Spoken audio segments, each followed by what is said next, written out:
Today we have the first reading, the second reading, and the gospel. And looking at the first reading, the thing that comes to mind for me is the word hope. The first reading speaks of a desert where flowers will bloom abundantly.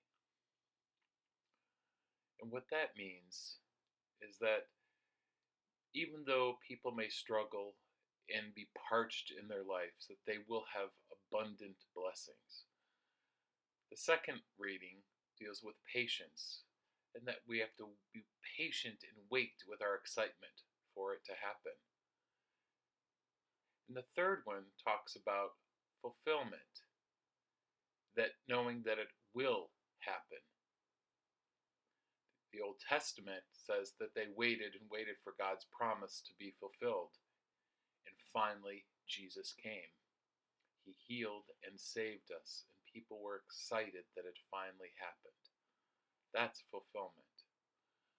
So, what does hope mean? Well, we oftentimes look at hope from a very deep religious perspective, but we confuse it with the term faith. And while they are very similar and they do overlap somewhat, what is the difference between the two? Well, faith really means our belief. We know that it's going to happen and we trust that it will happen. Hope is almost the same, but it's with excitement. It's the looking forward to it and the excitement that we know what's going to happen, that we're anxious for it to happen. I read an article on the internet that it gives a good explanation of the difference between faith and hope. And let me give you one situation here. Let's take a look at a father who promises his children that he is going to bring them to an amusement park next week. Now the kids know that since father promised that it's going to happen. That's the faith part of it. Now the kids being excited and anxious for it next week to come and looking forward to it, that's the hope part of it. They know Father's going to take them and they are excited to go. So it's similar with our faith. We know God's promise. We know it will happen. But the hope part of it is our excitement and looking forward to it.